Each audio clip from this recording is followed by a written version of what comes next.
Now that we've learned about negative numbers, we're going to extend our graphing abilities to include number lines with negatives and therefore get to all four quadrants of the coordinate plane.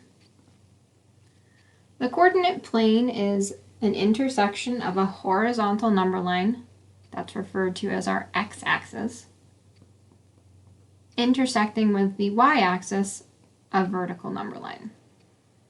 The center point here is our origin. It has 0, 0 as its coordinates. Okay, today we'll be reading and graphing on a coordinate plane.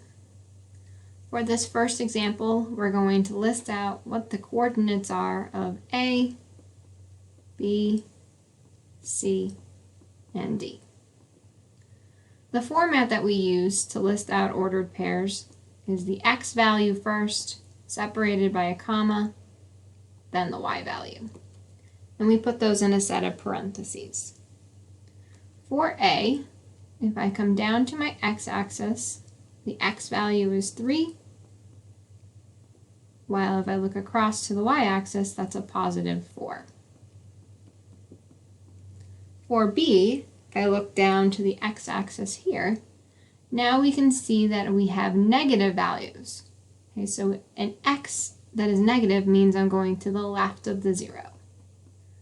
So x is negative 4, still going up, so y is still positive, and for B it's a positive 2. For C, if I look at my point, I went to the left for a negative 5 for the x first, and then down means y is negative, negative 3. And finally for D, I went over to the right. Right means positive for x, and I went down, which means I have a negative y. Okay, be careful with your formatting. Make sure that you're separating your x and your y with a comma. Make sure your x is first and that they're in a set of parentheses.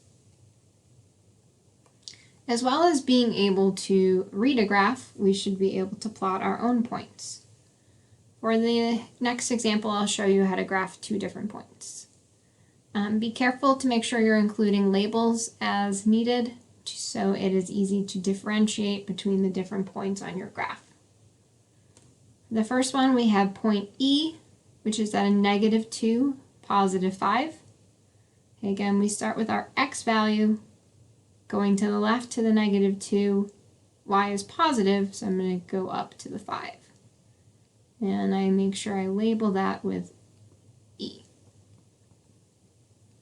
For F, I'm going to show you what it would look like to graph with a decimal. Okay, in 6th grade, the expectation is that you'll be able to graph with the decimal 5/10, which equals 1/2. So the point F is at positive 3 for the x, so to the right there.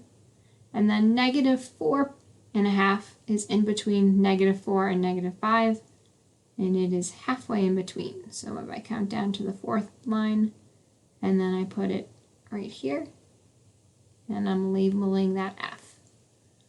Okay. When you have decimals, you're not always going to end up being on the perfect corner point, like point E, okay, and that's because you're in between 2 values. The last thing to talk about in Unit 7, Lesson 11 is talking about our quadrants. So what you were used to is graphing in the first quadrant, where x is positive and y is positive. Okay, to identify our different quadrants, they're listed counterclockwise. So quadrant 1, quadrant 2, quadrant 3, and quadrant 4. As you get more practice with your graphing, you'll realize that there's a pattern for which values go in which quadrant. Okay, in quadrant 1, both x and y are positive. In quadrant 2, if we're going to the left, we have a negative x, but we're still going up, so we have a positive y. In quadrant 3, we're going to the left and down, so I'll have a negative x as well as a negative y. And then in quadrant 4, x will be positive because I'm going to the right, but I'm going down, so y is negative. Using that, I can identify where G, H, and I will be without having to graph them. So for G, I have a positive X and a positive Y, so that's in quadrant 1. In H, if they're both negative, that's over here in quadrant 3. And then I, X is positive, so I would go to the right. Y is negative, I would go down. I'm in quadrant 4. Part B of this question says if a point has a positive Y, which quadrant could it be in? Okay, so positive Y's mean I'm going up, and I go up in quadrant 1 or quadrant 2. Okay, this lesson expands on your knowledge of graphing from elementary school. Keep up the good work and good luck on independent assignment.